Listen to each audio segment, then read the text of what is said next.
I'm Oliver Sloup with Blue Line Futures, coming to you from the Chicago Board of Trade with another episode of Tech Talk. It is Wednesday, June 29th. We've got a handful of markets for you today: corn, soybeans, wheat, lean hogs, and going to wrap things up with live cattle because we've got a lot of markets to go through today. We're going to keep them a little short. But before we get into the charts and technical landscape, I do want to mention that we have started adding charts to our daily grain and livestock commentary. The format goes like this. It's the market, fundamentals, technicals, our bias, as well as the key levels to watch, as well as the chart that goes along with it: corn, soybeans, wheat, livestock, similar format, live cattle, feeder cattle, and lean hogs. So if you have not tried out a trial or want to get a new trial with the charts included, head over to bluelinefutures.com. Click on this research button. That'll bring a drop down and sign up for a free trial and put your information there and choose from a wide variety of markets that we cover each and every day. So without further ado, we'll get into the charts. We've got September corn pulled up here, and there's really not a whole lot to touch on here, but I did just kind of want to bring it to your attention with a big USDA report tomorrow and ahead of a long weekend.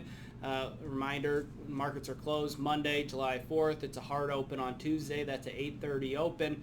But here we are, consolidating ahead of this USDA report. And I wanted to bring your attention that there is still a lot of risk to the upside here, at least in the very near term, heading into the USDA report. If there's a friendly report, you could certainly see a retracement to these breakdown points here, or the scene of the crime from June 23rd. That is also the 100-day moving average and the psychologically significant $7 handle. So this is going to be a huge resistance pocket if the bulls are able to work prices back higher. I wouldn't be surprised to see them fail out. We know that we're in a seasonally bearish time of year historically.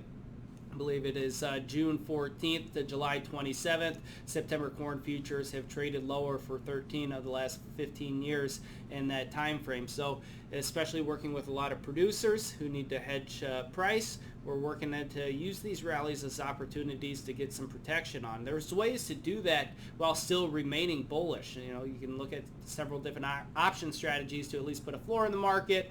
Market goes higher, you're a happy camper. If it goes lower, you got some protection on. If you need help with any of that, feel free to give us a call. We'll be able to help you out on that front. But again, $7 is going to be a huge level going into the end of the week, end of the quarter, end of the month, and starting a new month next week, long weekend.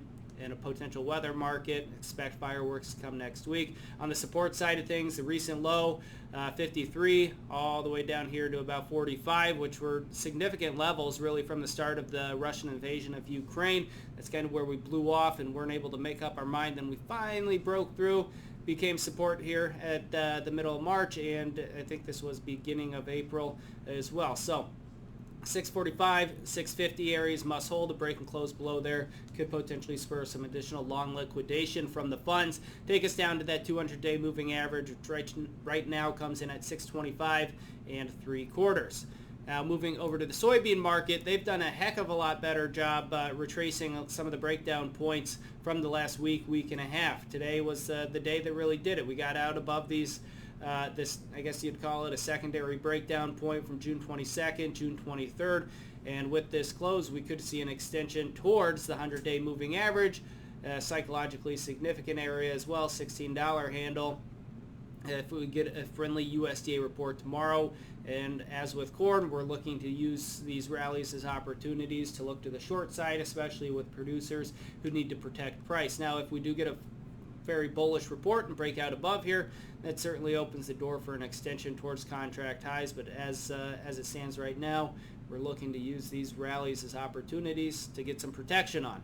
If we break and close back below these recent lows, that comes in near $15, which we were just able to hold here over the last week. That opens the door, again, as with corn, 200-day moving average below the market, 1453. Just below that, you've got the psychologically significant 1450 level.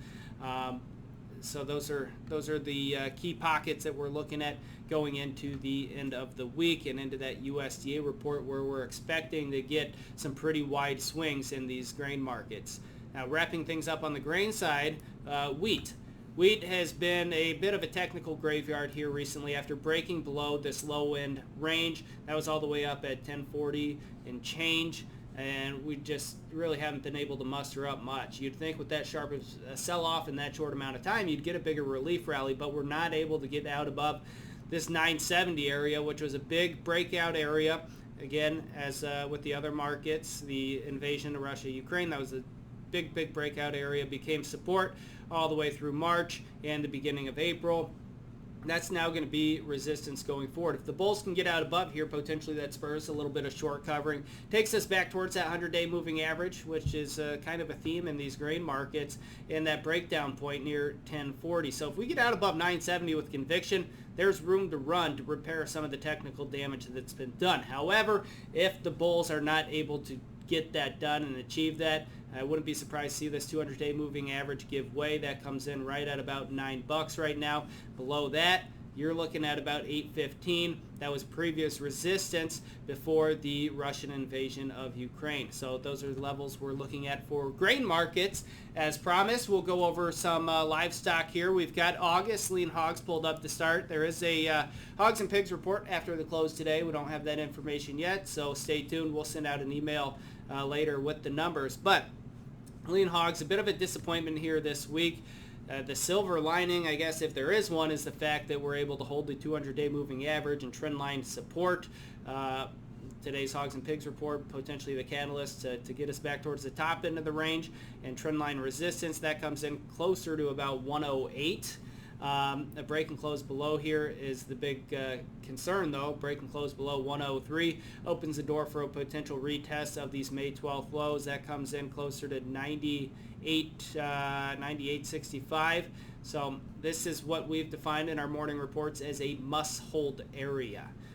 We like being optimistic here. It's a good risk-reward setup, especially at these lower levels, but need to hold this. If that gives way, probably take your medicine, move to the sidelines, and wait for a better opportunity to try the long side again as we, for some reason, try to remain upbeat. Some of these livestock markets, which have been a revolving door of disappointment as of late. And speaking of such, we've got live cattle, which has probably been the most disappointing recently. We have a string of red days, which is getting a little bit old. That comes on the back of the death cross, which death cross, you'd imagine, is bearish, and you guess right.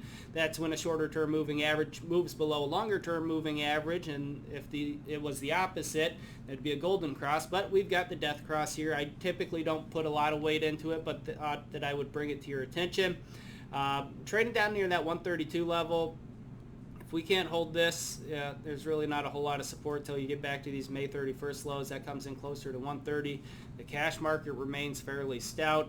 I would have thought that would offer a little bit more of bounce in the livestock futures or live cattle futures, but not much going as we head towards the end of the month, into the quarter, and potentially that's playing a little bit of a factor as well. But trying to remain as upbeat as possible, thinking that we can get back to these moving averages in that 135, 136 area, and eventually make a run at filling this gap, which we were pretty darn close to earlier in the month, but fell short at. But that's what we're looking at. That's what you should be looking at too. This has been Oliver Sloup with Blue Line Futures, coming to you from the Board of Trade. Remember, trading futures and options involves substantial risk of loss and is not suitable for all investors.